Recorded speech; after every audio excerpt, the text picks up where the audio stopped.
I was blinded by a veil of tears. Now I'm beginning to see the light. I never said a word I didn't mean. It didn't mean I was wrong.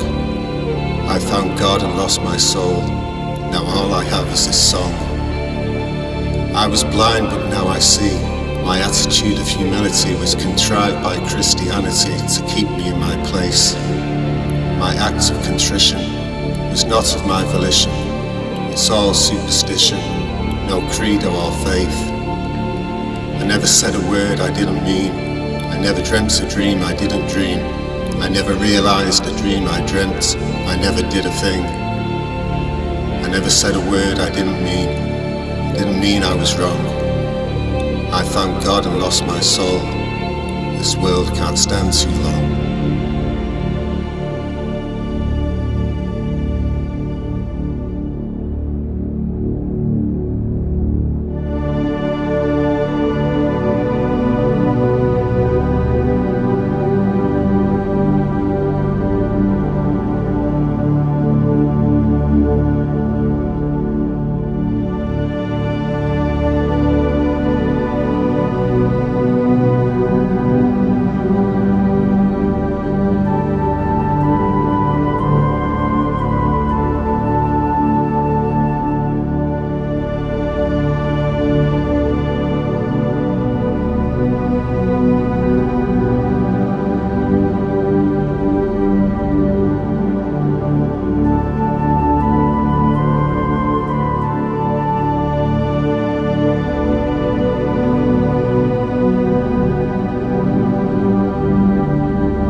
Liked Mr. and Mrs. on ITV weekdays with Derek Beatty. He was good. I would say today matey and genuine, not like today's host scathing and gelatin. He cared about everything the contestants said, even when they appeared to be dead. It had that Pontins feel, democratic and respectable. And after the ITN news and my dad's cup of tea, big mug, 3 sugars, 1 spit, quite delectable. Unlike Murdoch's nemesis, the unelectable, especially after the Brighton debacle, when he expressed regret for the fucking inevitable, and on the beach, and in the house, and on behalf of the common man, and every other unemployable and enemy within said, be nice to each other. We're all right! We're all right! We're all right! Jack.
composed a better letter than the macabre tale of his stolen bones?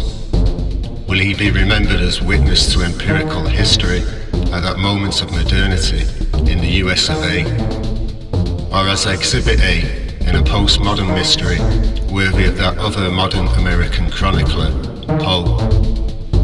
A footnote in the preface with reference to the index in the revised appendix of the original draft of Chapter 1 of An Illiterate Century, recording the death rattle of his adoptive mother, whose children, he told us with common sense gruff, were made of the right stuff.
jeans and red and white pumas with hoop earrings, fills a table with paper and a banana. She calls someone on her mobile. She sounds desperate. In your own time. Bye. Bye. She's joined by a girl I know, Michiko. They kiss apprehensively, share a pint of water with orange slices, and discuss. The girl shakes her right leg. Next to me, a man nervously pats his knee as his potential client tells him, Zanussi, don't want this. The client says, bizarre, time, and visualize a lot. He wears a suit and glasses. He makes notes in pen. The other wears jeans and uses a pencil. They're talking about an ad shoot. The artist offers ideas. The client tells him what he will do. They've drunk the OJs the artist bought. Two gay men, one in a black body warmer, denim jacket with a lady's tartan brolly, smokes Marlboro Lights, talks to his smart grey companion, Tintin haircut, smokes JPS, about country life, fox hunting, and his cock called Steve, and gay bonfires. He was Guy Fawkes in front of 15,000 people. They both drink Guinness. They go into the flicks. They go to get tickets. The barmaid clears the pots, wipes half the table and moves the metal chair. The vibration on the wooden floor sends a pleasant sensation to my perineum and arsehole. No connection. She did the same thing half an hour ago. In the time taken to write this, a man in a duffel coat with a photographic folio has said, conceptual, twice.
Jesus Christ and Judas Iscariot came from Salford. Judas had a trial for Manchester United, but was beaten by Georgie Best superstar. Jesus had a tougher trial. He got red carded. The other Jesus, Barabbas, scored in extra time. Both the superstars walked on water, but one turned it into wine. Georgie had to take the empties back first. Judas took his 30 pieces of silver and got into antiques, money for old rope. He gave him enough and he hanged himself. Jesus was double-crossed and well pissed off. He went to bed for a few days. When he woke up, he shaved, cut his hair, had a perm and opened a restaurant called the 39 Steps, named after the steps at Wembley that Judas had dreamed of. Georgie had walked. Barabbas went straight, changed his name to Zorba, and opened a Greek restaurant next door. Jesus broke bread, Zorba broke plates, Georgie broke hearts, then his liver. Jesus wouldn't fix it as he no longer delivered. It was strictly kosher, a la carte, no luncheon vouchers, just cash, no cards. Faith of our Father's holy grace, we will be true to thee till death.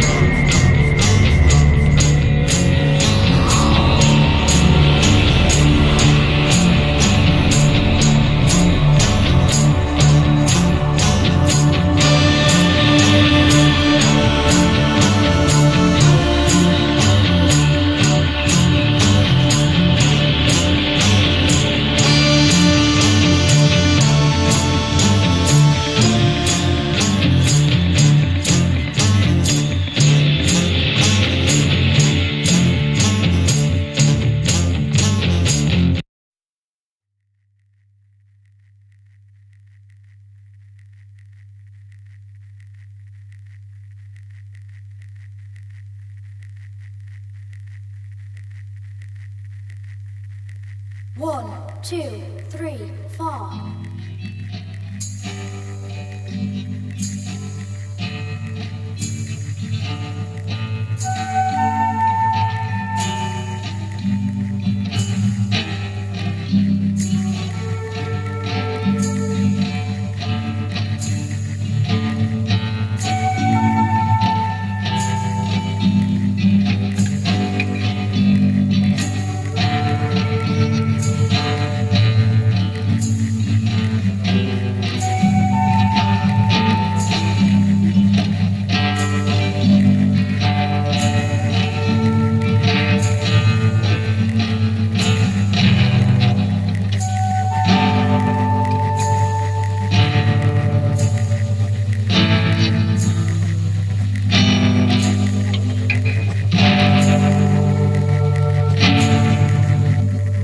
Two shards, prismic and crystalline, sit parallel with the line of the silver scalpel.